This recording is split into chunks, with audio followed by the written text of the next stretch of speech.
Olá, pessoal, sejam muito bem-vindos a mais um episódio do podcast do César Fios Advogados, o Questão de Mérito. De novo com essa dupla genial aqui, Thaís Murta, Lucas Lima, bem-vindos de novo. Olá, pessoal. Bom dia, pessoal. E o nosso bate-papo hoje vai ser sobre mercado de trabalho, né? O mercado próprio do direito e mais especificamente da advocacia, né? Nós temos aí vários cursos de direito, uma quantidade significativa de pessoas ingressando a cada dia na advocacia, né? A cada semestre aí novos profissionais e muito se fala que o mercado da advocacia está saturado, né? Queria começar o bate-papo perguntando a opinião de vocês. Vocês acham que o mercado da advocacia está saturado? Começa comigo? Bom, polêmica? Eu acho que o mercado é um mercado muito concorrido. Acho que é um mercado desafiador. Você já deu parte do diagnóstico aí, a multiplicidade de cursos, né? Muitas vezes até sem critério. É uma crítica que eu sempre faço, assim, tem que haver um rigor maior para abrir cursos, enfim, né? Não basta ofertar um curso de direito, a grade curricular tem que ser atualizada, bons profissionais, enfim. Mas essa multiplicidade de cursos deságua no mercado, né? Milhares de profissionais todos os anos e gera realmente uma concorrência. Isso torna um cenário desafiador, mas a advocacia é um celeiro de oportunidades. Sempre é um celeiro de oportunidades. Quem se qualifica, quem estuda, quem se dedica, quem se aperfeiçoa, tem uma oportunidade enorme de ter sucesso profissional, financeiro. É uma profissão que tem um respeito social muito grande, tem penetração, tem oportunidade de ter sucesso. Então, eu enxergo dessa forma, como um cenário desafiador, concorrido, mas que gera muitas oportunidades para aqueles que realmente sejam qualificados e que exerçam a advocacia com excelência. Acho que faltam bons profissionais, faltam profissionais diferenciados no mercado de trabalho. Thaís Murta, você que é uma advogada de sucesso, sua bondade opinião. Sua. Minha opinião é que essa frase, né, esse pensamento de que o mercado está saturado é uma saída covarde para não enfrentar a realidade da situação. Eu acho que qualquer mercado pode estar super saturado ou com espaço para todos nós se houver realmente uma atividade bem feita. Então, o mercado ele não vai estar saturado para aquele profissional bom. Eu acredito que nem no direito, com vários advogados a cada ano, né, sendo aprovados no exame de ordem, ainda assim esse mercado ele não está saturado para aquele profissional que realmente tem comprometimento com a qualidade. O fazer bem feito ele não é substituível mesmo e tem espaço sim. Então essa história de que o mercado é saturado é uma postura meio derrotista, assim, comodista, né? Eu acho que isso que o mercado... Duas afirmações que têm sido feitas. Que o mercado está saturado e que a inteligência artificial vai substituir o operador do direito. Como se ao inundar a inteligência artificial, que já faz a redação de... Muitas vezes programas fazem a redação até de peças simples jurídicas, né? A gente tem uma advocacia de massa que é muito robotizada, é o padrão, copia e cola ali. Então tem essa afirmação de que o mercado está saturado e que cada vez mais esses profissionais serão substituídos. Mas a minha avaliação é no sentido que você colocou. O profissional que pensa criticamente, que tem a capacidade de raciocínio, que desenvolve as ferramentas e habilidades, ele sempre vai ter espaço. E cada vez mais, no ambiente inundado, por essa ausência de pensamento crítico, de uma análise mais aprofundada de questões técnicas, né, esses profissionais vão se destacar e eles vão ter o valor dele cada vez mais destacados. Justamente para um cenário de concorrência, mas uma concorrência acrítica. Eu acho assim, eu acho um absurdo falar que o mercado da advocacia é saturado, porque tudo bem, ele é altamente competitivo, isso aí eu concordo com vocês.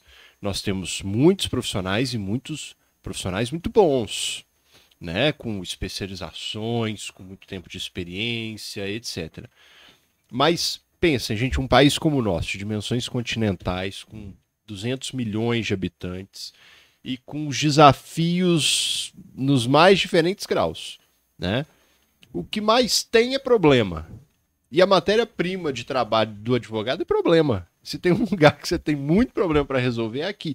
Entra isso que vocês falaram. Eu não posso ter uma postura de que eu vou me formar e tenho um emprego com salário de 20 mil reais por mês, carro com motorista me esperando. Ou que eu vou abrir a portinha do meu escritório, ficar sentadinho lá e o cliente vai chegar magicamente. Eu preciso realmente buscar aquilo que me diferencia, a minha própria voz, o meu próprio valor, e isso é uma jornada trabalhosa, desafiadora em qualquer profissão. E acho que isso vai justamente num ponto de uma ideia que você gosta muito, que é a antifragilidade, não é? Que é um conceito do Taleb. Conta pra gente da antifragilidade. Eu acho que onde que isso entra na carreira do advogado, Bruno? Eu acho assim, eu acho fantástico esse conceito, porque a antifragilidade ela é diferente da resiliência. Né? A resiliência é aquela habilidade de se manter inabalado, né? Rígido, inalterado diante de um desafio. Então a ideia de que você se mantém o mesmo. A antifragilidade é diferente, é a ideia de aproveitar os desafios como oportunidades de crescimento. Então você sai diferente do desafio. Você não lida com ele com um rigor, né? Você lida com ele como oportunidade. Um exemplo que eu gosto de dar é de uma estagiária que a gente teve, que para contar o caso dela, eu tenho que contar de um estagiário anterior. A gente teve um estagiário, um rapaz, que uma vez eu pedi ele para buscar um processo no fórum, um dos poucos processos físicos que a gente ainda tinha. E ele foi lá, daí a pouco ele voltou, sem o processo. E falou o seguinte, que a secretaria tinha dado carga do processo para o outro escritório, para a parte ex-adversa.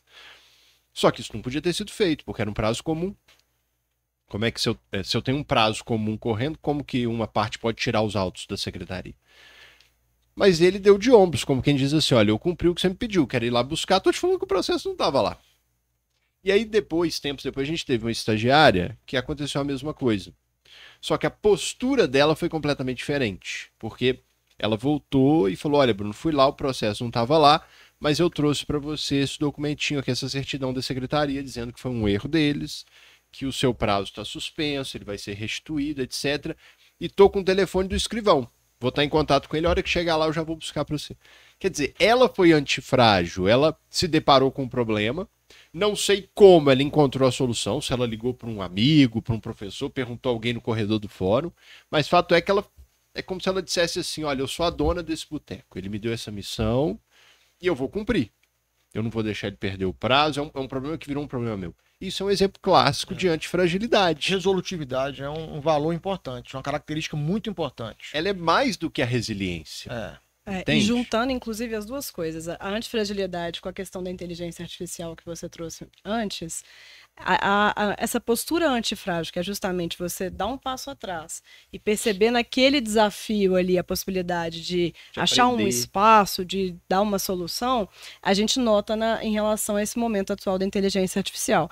E aí, só fazendo um recorte aqui, existe um cientista bastante renomado, o Kai-Fu Lee, não sei se a pronúncia é essa, que ele traz essa... ele tem um livro, inclusive, sobre inteligência artificial muito Vários, bom, não é? excelente. Eu escrevi sobre ele na minha dissertação e ele fala sobre esse mito de que a inteligência artificial vai substituir os profissionais. Primeiro, ele traz o ponto de que a gente não pode ficar na ilusão de que a inteligência artificial, muito embora tenha evoluído de maneira exponencial nas últimas décadas, que essa evolução vai seguir no mesmo ritmo nos próximos anos. E segundo ponto que a gente tem que ter em mente, que muito embora a gente esteja agora no momento de inteligência artificial generativa, né? ChatGPT, que é justamente a possibilidade de criar conteúdos autorais através de inteligência artificial, que o aperfeiçoamento desses algoritmos, ele não consegue atentar e cobrir todo tipo de atividade, especialmente atividade altamente complexa que demanda uma subjetividade como a advocacia. Então, realmente, vamos ser antifrágil aqui, vamos pensar, inteligência artificial pode ser utilizada no direito? Pode estar sendo e vai continuar sendo. E é importante. Para atividades objetivas. Então, existe até uma possibilidade para quem quiser adentrar no mercado de trabalho voltado a isso, engenharia jurídica, que é o advogado, você tem que ter formação em direito, você estuda programação para você conseguir desenvolver templates de algumas peças que são realmente padronizadas. É uma procuração, eventualmente algo mais simples e você ganha tempo, porque você produz aquilo em massa. Por outro lado, a gente consegue ver que nada substitui o contato entre o cliente e o advogado ali. Essa empatia, essa humanidade, realmente a inteligência artificial não faz. Não faz frente ao que nós temos. E Thaís, você está muito certa quando você fala de nós vermos problemas como oportunidades, porque muitas das grandes oportunidades que eu tive na minha vida surgiram de grandes problemas, que eu enfrentei com esse espírito de eu vou passar por esse desafio para crescer, para aprender, para fazer aquilo que os outros não estão dispostos a fazer e ele achar um lugar. Que é um pensamento muito importante para o novo profissional do direito, né? Sim. Conta pra gente algum caso aí que você lembra de uma... De antifragilidade, assim? De você ter visto uma oportunidade onde haveria ali no primeiro momento um desafio, os dois, assim. O que vocês pensam na carreira de vocês? Muitas coisas já. Lucas, eu tô falando profissionalmente. Quer falar primeiro? Você. Deixa eu pensar aqui, né? Quem sabe faz ao vivo. Quem né? sabe faz ao vivo aí, ó. Oportunidade. Eu te coloquei numa saia justa, como é que você vai se livrar? Eu lembro de um caso muito interessante que eu tive, foi o seguinte, cliente meu, acho que eu até já contei ele aqui, adquiriu um imóvel na planta. Pagou 1,5 milhão à vista, pegou todas as economias que ele tinha. A ideia era que o aluguel daquele apartamento gerasse uma rendinha a título de aposentadoria para ele, sabe? Que era um imóvel muito bom e tal. Comprou, deu dinheiro, pagou à vista, dali a um tempo, passou alguns anos, a consultora não fez nada. E começou a entrar numa dificuldade financeira muito grande. Não tinha nem a fundação, para vocês terem ideia lá. E aí ele procurou alguns advogados e era sempre a mesma coisa. Pesquisava esse patrimônio da consultora, dos sócios, não tinha nada. E aí os advogados falavam, não tem o que fazer. A gente vai fazer uma execução que não tem bem, etc. Porque ele tinha algumas notas promissórias garantindo o negócio, emitidas pelo sócio e tal. E aí isso chegou para mim. E eu topei o desafio, falei, eu vou achar uma solução para isso. Peguei o caso dele, ainda pensando o que eu ia fazer, e procurei a consultora e fui começar a conversar com ela. E aí vejam como é que a gente tem que pensar para muito além de processo judicial, né? Na época eu tinha contato com outras construtoras. E aí eu pensei o seguinte, e se a gente fizer um bem bolado? Era um empreendimento muito bom, numa região muito boa da cidade, com uma construtora que não tinha condição financeira de prosseguir aquele empreendimento, mas que outras construtoras podiam ter interesse em assumir. Coloquei todo mundo para conversar e nós conseguimos construir um acordo de uma cessão das unidades ainda não vendidas para aquelas outras construtoras, em troca delas assumirem a obra. E, obviamente, eu amarrei de modo que o meu cliente tivesse o apartamento dele garantido, do jeito que ele comprou. E a coisa aconteceu. O prédio foi construído e ele recebeu a unidade dele, né? Então, quer dizer, eu peguei uma situação que já tinham passado por outros advogados que não pegaram, porque não viam uma solução e falei, vou encontrar um caminho, né? E aí a gente vê que o mercado está saturado, mas principalmente para esses profissionais que não conseguiram pensar além daquele ponto óbvio inicial. E com os honorários desse caso eu paguei o meu mestrado na época. Aí, esse é um case de sucesso completo. Não é? Muito bem. Isso aí. E você conseguiu pensar algum? Ele tá ali Pode pensando. admirando. Na verdade, eu tô admirando, tô refletindo um pouco, porque assim, eu acho que é muito por aí. Tem vários casos que a gente sempre tenta achar uma estratégia. Às vezes a estratégia não está só no processo, você tem outras hipóteses de negócio, de composição para resolver problemas também. E esse é o nosso desafio, pensar soluções e entregar resultados. Você tem um caso genial. Aquele caso que teve uma tragédia ambiental, uma criancinha morreu nessa tragédia e o juiz deu um valor ínfimo de indenização. Como é que você reverteu isso? Esse é um caso assim, interessante, um caso que assim, eu gosto demais, porque a importância do caso, a repercussão do acontecido, eu tenho uma relação muito próxima com a família, me sensibilizei muito, porque eu sou professor em Brumadinho há 10 anos, então eu tenho uma relação muito próxima. Você até escreveu uma obra, não é? Eu faço parte de uma obra coletiva, então assim, é uma tragédia enorme, e a gente advoga lá para algumas famílias, mas tem um caso muito sensível, de uma família que o pai morreu e o filho morreu, o filho tinha 1 ano.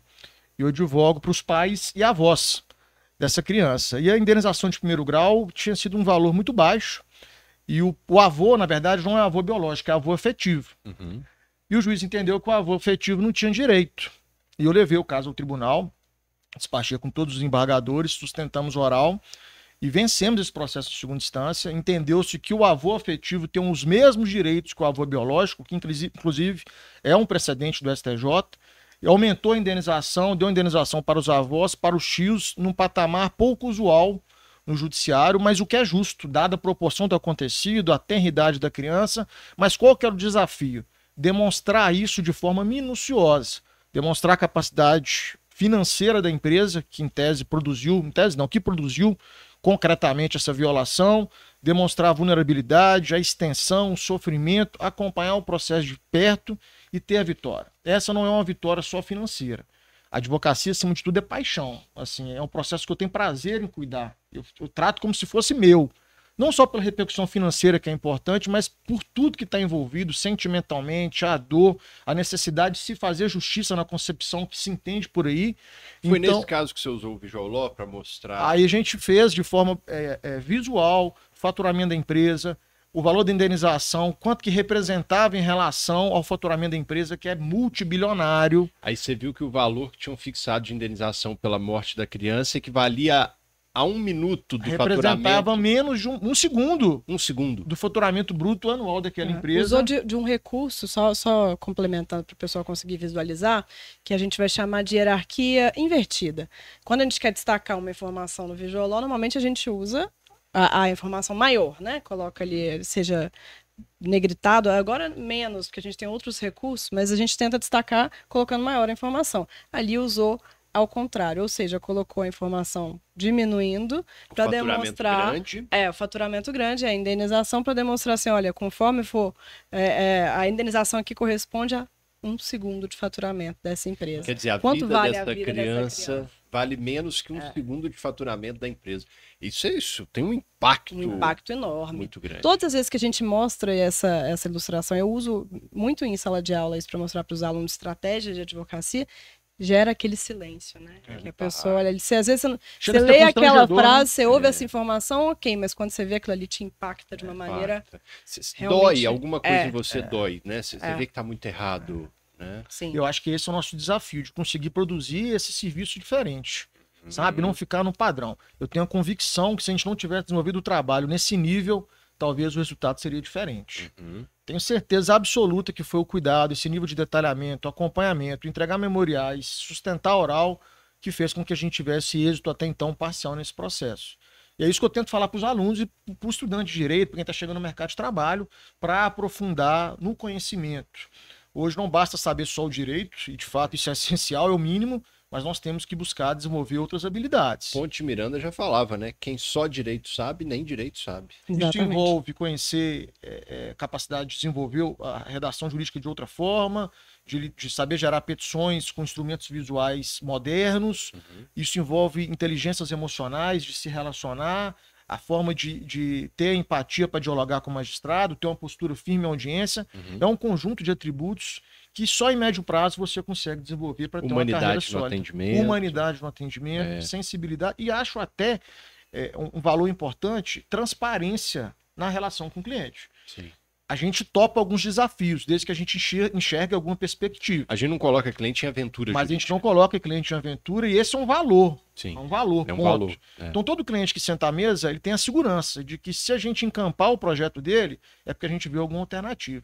Do contrário, não é a mercantilização pura e simples. Eu vou vender um pão de queijo aqui, mesmo que se estiver queimado, para encher o caixa. A gente não faz esse serviço. Não. E essa noção tem a ver com o valor ético realmente do exercício da profissão. Com a ética dele entender que a gente não garante o resultado. Obviamente, a gente está trabalhando com viabilidade ou não, mas não garante o resultado. Isso é até um ponto para prestar atenção, né? Praticamente todos os clientes que a gente atende na vida, no momento da reunião, falam, mas e aí? Qual é a chance que eu tenho de ganhar e de perder? Alguns até falam assim, isso é causa ganha, né, doutor? Porque às vezes foi o que ele recebeu ali de promessa de um outro profissional. Né? Então a gente tem que ter muito firme esse preceito ético na nossa advocacia de que não existe causa-ganha no direito. Não existe. Não existe. E que às vezes é difícil, né, ter jogo de cintura de levar essa informação para o cliente, mas que essa transparência, como o Lucas falou, ela é essencial na nossa relação ali com é isso que te mantém no mercado médio prazo. A advocacia, a vida em geral, mas vamos falar de advocacia, que é um nicho que a gente está discutindo. O difícil não é ganhar dinheiro, é como ganhar dinheiro. Tem profissionais, a gente faz parte do Conselho de Ética da OAB, enfim, infelizmente, tem profissionais que têm a ganância focada só no dinheiro. E isso é um perigo. Assim. Então, ter uma postura transparente, entender o que é possível ser feito e jogar limpo, é um pressuposto não só ético, mas para que você se mantenha ativo no mercado de trabalho. O profissional que tem essa voracidade de ganhar dinheiro muito rápido, que se dispõe a fazer tudo, mesmo aquilo que não está preparado, ele se põe em posição de risco e não se sustenta com uma carreira sólida. E a gente tem visto isso, muito impulsionado por essa tônica de resultado rápido que se coloca, essa que eu sempre costumo fazer, essa crítica que eu sempre faço, uma glamorização irresponsável da advocacia, de dizer que vai ganhar dinheiro muito rápido, que é uma profissão que vai ficar rico muito rápido. Isso gera uma ansiedade e potencializa o despreparo profissional inicial, a falta de experiência, gerando resultados graves. Além de gerar pessoas profissionais que se frustram no curto prazo após iniciar a carreira, geram profissionais que não conseguem se manter no mercado de trabalho porque não tem impressão real do que é o mercado de trabalho. E o mercado de trabalho é isso, é desafio, é dedicação, é persistência, para que você possa conseguir ter sucesso. E eu vejo muito algumas faculdades ainda formando o profissional lá para o mercado do século XIX, início do século XX, né? Que era aquele mercado onde o grande desafio era o acesso à informação. As pessoas estudavam pela enciclopédia. Você queria uma jurisprudência, você tinha que ir numa biblioteca pegar um repositório de jurisprudência. Era extremamente difícil conseguir a informação. Então era interessante você ter profissionais que eram verdadeiras enciclopédias ambulantes, os hiper especialistas. Só que a segunda metade do século XX para frente traz uma verdadeira revolução nesse acesso à informação. De modo que hoje o cliente chega no nosso escritório com uma segunda opinião, porque a primeira ele já teve lá no Google. Com certeza. Ele tem uma ideia do que está acontecendo com ele. E os problemas são cada vez mais complexos. As respostas normalmente não estão prontas na letra da lei ou num manual de direito. Você tem que fazer construções interdisciplinares. E você tem que ter uma gama de conhecimentos, principalmente se você empreende, que vai muito além do direito. Você tem que entender de empreendedorismo, de marketing, gestão financeira, de relação interpessoal, gestão de processos, de finanças, de pessoas, né? Você tem que ter esse trato na humanização, no relacionamento, tem que entender de negociação, de comunicação. É uma gama muito vasta de conhecimentos que você precisa ter. É isso que eu acho que a gente até já comentou em algum episódio. Eu e o Bruno, a gente tem um capítulo de uma obra que é sobre a advocacia 4.0, em que a gente traz justamente os rankings do LinkedIn dos últimos anos. O LinkedIn ele faz uma pesquisa, né? Uma pesquisa anual, né, de quais habilidades são mais procuradas, mais valorizadas no mercado de trabalho. E nos últimos 10 anos, nota-se que antes, as hard skills, que são essas habilidades mais técnicas, elas estavam no topo do ranking, né? Então, é o conhecimento jurídico puro, por exemplo. E depois, dos últimos anos, a gente nota que essas habilidades, as soft skills, né, que são as habilidades comportamentais, elas passam a inverter e subir nesse ranking, se tornarem ainda mais... Pensamento crítico, gestão criatividade, do tempo, flexibilidade, capacidade de trabalhar em grupo, porque isso é um fato, né, gente? Quando a gente senta, às vezes, para pensar, a gente faz muito no escritório, sentar para pensar numa solução juntos, às vezes a gente vê outros pontos que escapariam. Duas cabeças sempre vão pensar melhor do que um. Sempre. Então... Um grupo ele é sempre mais inteligente do que a pessoa mais inteligente do grupo. Maravilhosa a frase. Não é? Aí a frasezinha. A frasezinha do dia. E outra coisa que também vem assim à cabeça quando a gente pensa nisso é que muitas vezes você vai ser contratado pela hard skill, mas normalmente a pessoa vai ser mandada embora, demitida pela falta de uma soft skill, de habilidade comportamental, né? Eu vejo isso muito na docência. O sujeito é contratado porque ele é doutor pela USP em Direito Civil, mas ele é mandado embora porque o aluno dele não entende o que ele fala, ele não tem didática, ou porque ele não se relaciona bem com os professores, ou porque ele não recebe bem o feedback do coordenador. Questão comportamental. Questão comportamental. Isso a gente vê demais na docência, realmente também. E na advocacia isso é assim, extremamente importante, a gente ter esse jogo de cintura. Não adianta você saber doutrina alemã, mas não conseguir nunca convencer o juiz. Ou não conseguir comunicar com o seu cliente também. Ele nem te não conseguir nem trazer para a comunicação assim, que ele entenda. Eu lembro de um cliente que chegou lá no escritório e falou assim, doutor, antes da gente começar, o que é essa tal de súmula?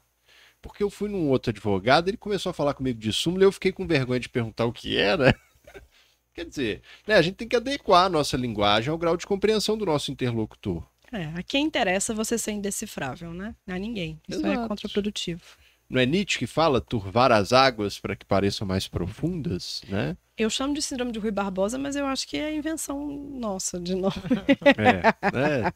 Quer dizer, a gente precisa se preocupar em ser entendido cada vez mais. Essa é uma preocupação crescente, inclusive do cliente. Ele quer participar da construção da estratégia. Até porque tem um estigma sobre a nossa profissão também, né? Que infelizmente existe, que o advogado muitas vezes é uma pessoa sem ética, que vai te levar a erro, né? Então isso também é cada vez mais importante, essa transparência que o Lucas também já tinha dito no início. Isso essa questão da comunicação é essencial, né? E isso a gente não aprende exatamente na faculdade. Na estrutura curricular formal, isso não é ensinado. Isso é um desenvolvimento complementar que a pessoa tem que estar em mente, que é essencial. A gente teve uma reunião com o cliente essa semana, que ele relatou isso, ó, que a gente está à vontade, a gente reuniu com outros advogados, mas a gente não conseguiu entender bem, e agora o panorama ficou claro. Eu acho que esse é o papel. Não adianta querer só transmitir, demonstrar que sabe, excesso de formalidade para impactar, para impressionar, isso não serve. A comunicação tem que ser assertiva. Isso no contato com o cliente e no processo, né? Eu tinha um colega de trabalho que dizia que recurso bom tem que ter peso. Recurso menos de 40 páginas não serve para nada. Ele tem que parar em pé, né? Tem. De tanta página. Na época era para ter mais processo físico, né? E é justamente o contrário. A gente tem que ter uma comunicação assertiva, clara e objetiva. E transparente. Para que você possa conseguir ser entendido e isso representar realmente um resultado positivo. Às vezes eu vejo muito que essa estratégia de litigiosidade, de beligerância, de volume de páginas é uma coisa mais teatral para impressionar o cliente do que efetiva. Porque se eu pensar que o juiz tem ali 6, 7 mil processos sobre a mesa dele para julgar, e eu achar que uma petição de 80 páginas, né, que poderiam muitas vezes ser resumidas a 10, vai ter essa eficácia? Talvez não tenha. Talvez a de 10 páginas seja muito mais eficaz. Muito provavelmente. Eu ouvi isso de um professor meu do mestrado, que é desembargador, né, o professor Moacir, que ele falou assim, gente, eu estou encantado com os memoriais visuais que eu tenho recebido. Tornou tudo tão mais simples e mais rápido. Eu exerço ali minha função de julgador de uma forma tão mais eficiente, né? E isso a gente tem feito muito e tem tido um bom retorno de utilizar desses recursos de visual law nos memoriais e levar isso para os desembargadores. Tribunal é sempre, a gente sempre faz dica, né? Uma gestão. Thaís até emocionou ali. Emocionei, gente. Tribunal, essa gestão tem que ser próxima, né? Memoriais, eu não digo sempre sustentação oral, tem casos que realmente não cabe a sustentação oral, porque por aquela ideia de comunicação multimodal, né, cada forma de comunicação tem uma finalidade, nem sempre eu vou precisar de uma sustentação. O César que fala, né, não vai lá ficar pentelhando o juiz sempre, o desembargador sempre, vê o caso que pede, mas o memorial eu acho que ele é sempre importante, pelo menos mandar um memorial. Vai ter casos que também vai pedir um despacho, vai pedir uma sustentação, mas o memorial, esse acompanhamento próximo, eu acho que é fundamental. O memorial permite ao magistrado, numa leitura mais célere, identificar pontos mais importantes daquele caso. E aí folhear o processo de uma forma bastante assertiva, né? E saber fazer um memorial é uma coisa desafiadora, porque o memorial não é um resumo de algo que já deveria ser bem objetivo. O memorial, na verdade, eu falo que ele é um óculos 3D que você coloca, porque você quer que ele veja a causa de um determinado ângulo, que ele foque numa determinada circunstância ou contexto. E aí vem essa habilidade de você construir esse contexto em 3, 4 páginas. No máximo. No máximo. Sim. E aí os recursos visuais ajudam muito, né? Bom, pessoal, a gente está chegando ao final aqui do nosso episódio. Queria pedir para o Bruno e para o Lucas deixarem às vezes uma frasezinha, uma dica, alguma orientação. Thaís hoje tá pegando a gente. Hoje eu tô apertando. Vocês estão vendo a antifragilidade na prática, gente. A minha dica é a mesma. Dedicação e persistência. Essa é a fórmula do sucesso. E a minha é entender que a linguagem simples é uma das principais ferramentas do advogado, né?